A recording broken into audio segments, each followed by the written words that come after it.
May 1964. Disneyland, the happiest place on Earth, witnessed its first tragedy. A 15-year-old boy named Mark Maples stood up in his bobsled during the ride. Reporters showed that his restraint became undone. He lost his balance and he was thrown out. He suffered severe injuries and died 3 days later. This was Disneyland's first fatality related to a ride, though it wouldn't be its last. Later, January 3, 1984, another fatal incident happened on the Matterhorn. A 47-year-old woman named Dolly Young was thrown from the ride and struck by another bobsled car, which caused fatal injuries. An investigation showed that her seatbelt was not fastened at the time of the accident. These early deaths led Disney and other theme parks to improve restraints, secure seating systems, and release clearer safety instructions for riders. However, these improvements were clearly not enough for a place that big, and the rides that many. It was only a matter of time before Disneyland witnessed another tragedy. In December of 1998, a major accident occurred on the sailing ship Columbia, one of Disneyland's classic water attractions. A metal cleat used on the ride's rigging became loose and was thrown off the ship. The cleat hit 2 guests and 1 Disney cast member. One of the visitors, a 33-year-old man, suffered a head injury and later died in the hospital. Investigators found that the cleat was replaced with a lower quality rope instead of the correct material. This was not a guest mistake, but a park maintenance failure, and it became one of Disneyland's most serious safety incidents. After this event, Disneyland reviewed maintenance and inspection practices on similar attractions to prevent loose parts from causing harm. But they forgot that it's not only the rides that cause such tragic accidents, but also untrained and unprofessional staff. This would lead to another tragic incident in September of 2000, this time on the Roger Rabbit's Cartoon Spin, a popular ride for young children and families. A 4-year-old boy named Brandon Zucker fell out of his ride seat, but despite the rider being displaced from the seat, the ride continued moving, showing a massive neglect of safety protocols. At this point, another ride rolled over him. He suffered severe internal injuries. Shortly after, went into cardiac arrest and died after years of ongoing medical procedures. The ride's lap bar was found to have not been properly secured, and Disneyland was ordered to improve the safety locks and systems and provide proper training to the ride operators and staff after this tragic event.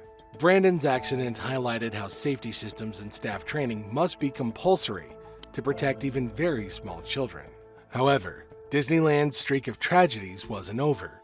Despite the implications of strict safety and maintenance protocols, they forgot to inspect and maintain one of the most probable rides that were bound to cause accidents, and the result was gruesome.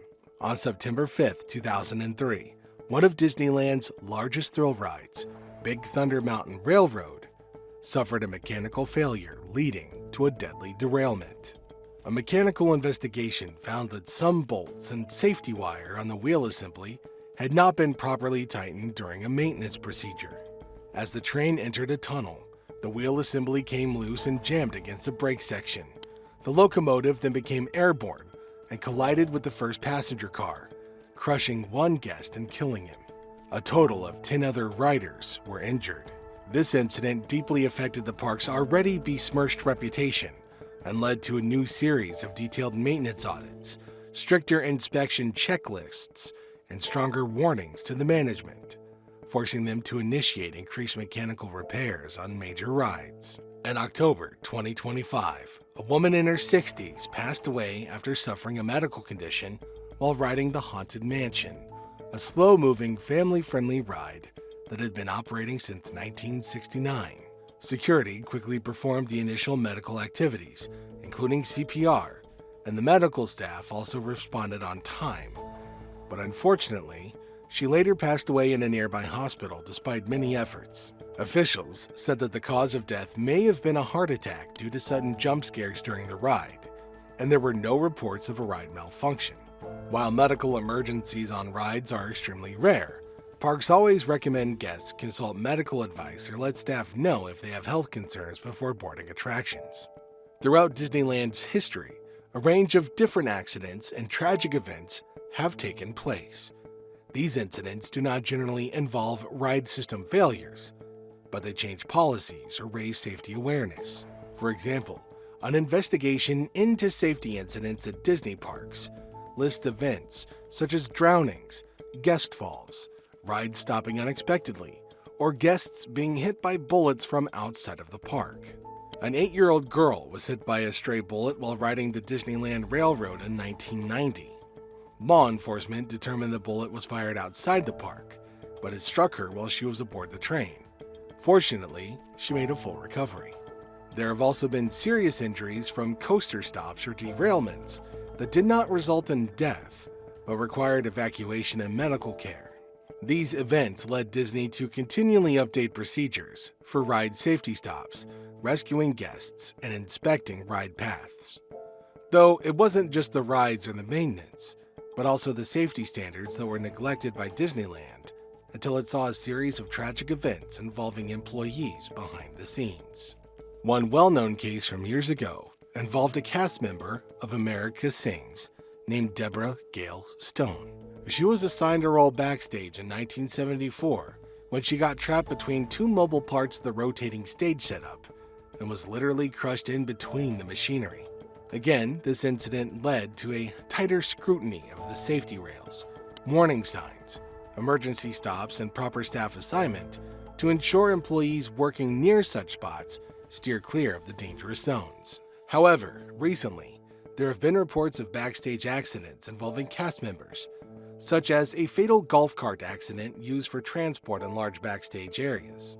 These incidents remind us that theme park safety extends beyond guest areas and into all parts of the park's operation. When tragic events happen, they're investigated thoroughly by authorities, engineers, and safety experts. Parks like Disneyland work with local and national regulators to improve standards. Every accident, no matter how rare, becomes part of a larger safety record the future designers must learn from. Modern amusement parks now use advanced inspection technology, real-time monitoring, strict maintenance schedules, and rigorous staff training to make attractions safer than ever before. Disneyland reports millions of guests each year with very few incidents relative to the number of visitors. Even though tragic events can and do happen, they're extremely rare in comparison to the state of park operations. However, every such incident has led to stronger safety rules, better engineering practices, and clearer communication to guests about risks and precautions. When the first deadly accident happened on the Matterhorn bobsleds in the 1960s, it shook people. When Big Thunder Mountain Railroad derailed in 2003, it reminded everyone that even the most loved rides are not immune to failure. And when children and adults were seriously hurt on other attractions over the years, it forced difficult conversations behind the scenes.